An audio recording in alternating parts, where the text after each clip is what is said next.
In this video, I will show you how to use private browsing in Safari on your iPhone with iOS 26. To get started with private browsing, first open up the Safari web browser on your iPhone. Now that you have Safari open, look at the bottom right corner where you'll see three little dots. Tap on these dots to reveal some options. From this menu, select New Private tab. Once tapped, a new private tab will open up. There's also another method to enter private browsing mode if you prefer navigating through all your tabs. Again, tap those three little dots at the bottom right corner of your screen. This time, select all tabs from the options that appear. Swipe left on these options at the bottom until you see private.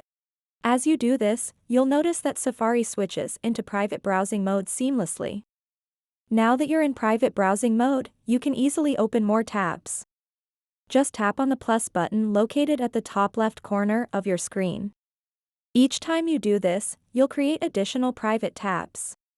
So that wraps up this tutorial. If you have any questions about this whole process, please let me know in the comments section below. And if this video helped you out, please give it a big thumbs up and subscribe to this channel for more tutorial videos like this one. Thank you so much for watching and have a good day.